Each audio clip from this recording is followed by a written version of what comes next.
right, what's going on? Welcome back to the channel. So I recently got this question asked over on my DMs. Someone slid up on my DM, and yes, I check them from time to time. So you guys make sure to message me either on TikTok or on Instagram. If you definitely want a faster response, you can definitely find me over on Instagram a lot quicker.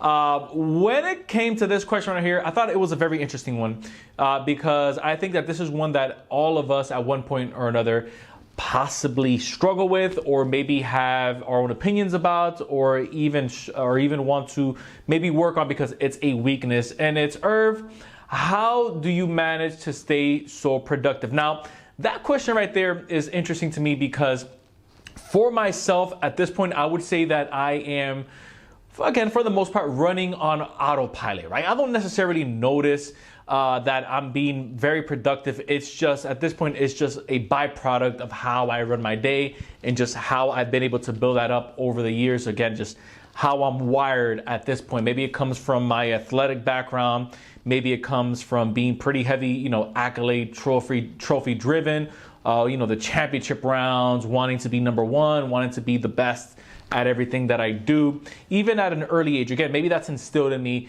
maybe by parenting, or again, being in that environment of coming from a competitive background. But either way, I have found out that there is a sequence that not only myself, but that I have found out that other people that have a significant higher net worth than I could ever imagine obtaining, that they have, and they run more along the lines of the same sequence, and I wanted to share that with you. So I kind of wanted to blend this with what I do personally, since obviously the question was geared toward me myself. So I'm going to give you, and again, this isn't really scripted or anything because I just kind of wanted to speak with you from a candid lens like I am right now. I wanted to give you really the 3, maybe 4 ways, things that you can implement that are really going to boost your productivity, whether that's in your business, whether that's in your relationships, or whether that's just getting more things done around the house. So let's go ahead and start off with the first one.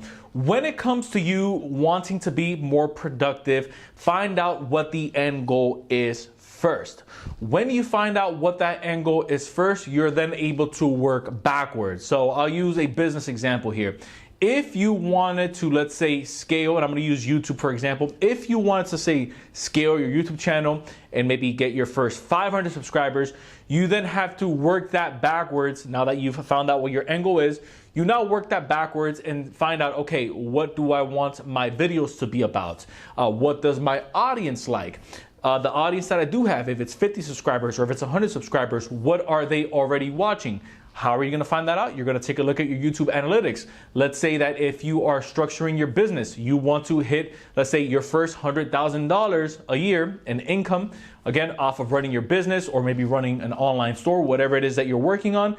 You're then going to structure, where is my audience looking at? What type of ads are working for them or really working for me to target them? Is there any type of content that when I post, all of the eyeballs kind of gravitate to that content? Maybe if you have a certain shirt or clothing, is there a certain color scheme that really kind of captures the attention of the audience that you are looking to go after? Once you work that backwards, you can then easily scale and see, okay, if I run this many ads, then I'll get this many sales, or if I get this many website hits, this converts into, let's say, for every 100 people, I'm getting 10 purchases. You know that you're running on a 10%, we can say, conversion ratio on that, right? Not to overly glamorize this or really make it more difficult than what it is, but you now have something to work off of. Now that you've been able to find out, okay, this is what I can work off of backwards, you then want to see what is already working for you. I myself, I'm not going to be tackling on anything that I don't think is going to bring me a return. Obviously you want to experiment, but when it comes to you already knowing what works for you, this is where you really want to double down, because this is how you start having those quantum leaps. Again, in your business or even in your relationships. If there are 2-3 people that you're running with and you have running mates, right? You're not always looking for an industry if you are looking to generate more income. Sometimes you are looking for individuals. When you find those running mates, you guys are obviously working and feeding off of each other. You already know what's working for you. When you double down on that, this is how you start to see a 25% increase, a 50% increase, a 100% increase in your business or whatever it is that you're working on, even if it's, let's say, dieting, right? Let's use the example dieting, because that seems to be such an interesting, what we can say, parallel that a lot of us tend to struggle with. When it comes to dieting, you start to realize, okay, whenever I, let's say, eat this type of food, I lose weight quickly. Or whenever I eat this type of meal, I blow up quickly. Now you know, okay, if I stay away from here and I kind of just run in the middle, right? I don't try to make it overly fancy.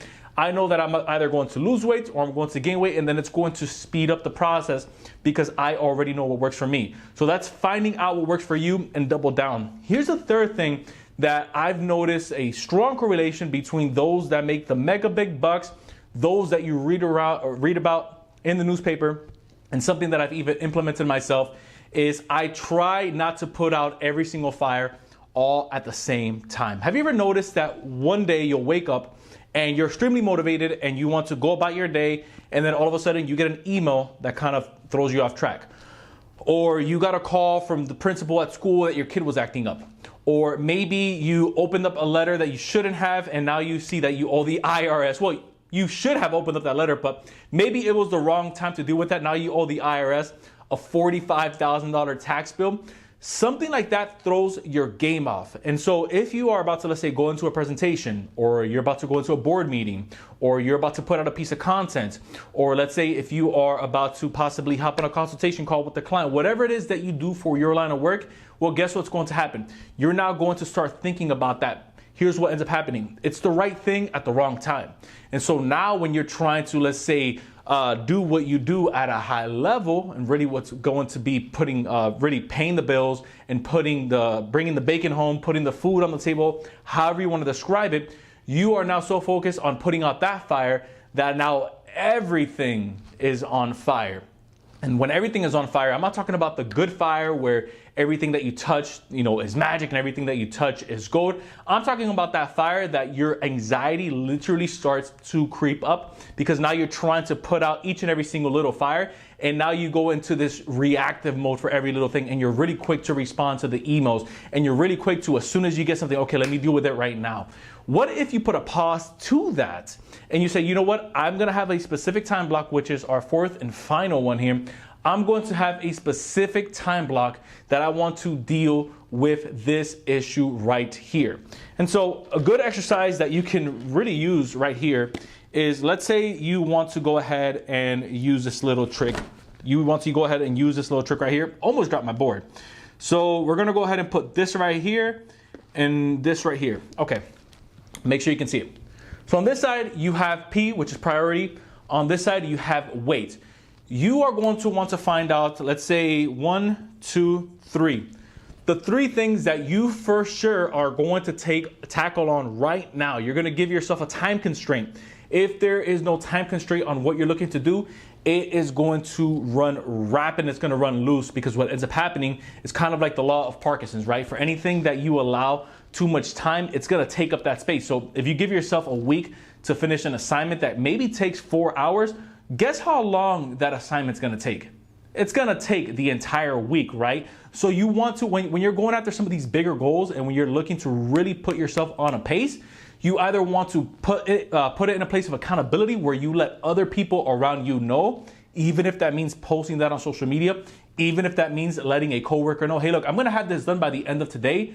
Believe me, when you have an outside force watching you, that's definitely going to allow you to shrink the amount of time that you actually completed. And you're going to be thanking yourself when you accomplish that. And then on this side right here, these are things that can wait, which is most likely going to be a long list of things that you maybe don't even want to consider taking care of all in the same day. So what you want to do is you want to first tackle these right here. Once you tackle these, you can then start to kind of check the box on these. I've noticed in my experience, whenever I am looking to go after some of my bigger goals, when I'm looking to maybe add something to my portfolio, or if I'm maybe looking to work on another project for my social platforms or to build my brand, I've noticed that when it comes to the items, that's just these long listed items, I start to notice there isn't really an ROI on what it is that I'm doing. It just becomes busy work. And so if you're at the space right now where you can hire someone, or if maybe you have a partner that maybe has a little bit less on their plate, I would recommend delegating that to them so you can knock that list down on that can wait side, and then you can continue to proceed with pushing yourself forward. Again, either if that's improving in your relationships, maybe on that priority list, it's something that you have to talk to your spouse about. Maybe on that priority list, maybe you have to speak to an employee that maybe hasn't been leveling up lately. Or maybe on that priority list, it's maybe you having to reach out or contact a sponsor that maybe you guys want to work on a piece of content together if you are watching this and if you are a content creator or a business owner. So that would be my piece of advice right there when it comes to you, again, leveling up and really working on your, not just your time management, but doubling down on things that are already working for you, because this is ultimately going to scale your productivity to the next level. So if you found this content helpful, make sure to hit that like button down below. Join the official community. Don't forget that anytime we're not posting on here, we are posting over on the Inside with Irv show, which is our podcast style channel. So if you like what we have going on over here, you'll love what we have going on over there. And I also want to thank everyone that's been joining us over on our exclusive group, over on our OnlyFans. Over there on that side, we have, if you haven't joined already, you might want to consider it, because we always have some behind the scenes tools and content that you have access to there first before you'll see it anywhere else on any of my social media platforms. So I will go ahead and leave the link to that down in the description for you to check out. Once again, I appreciate you watching. Until next time, everyone, I will see you in the next video.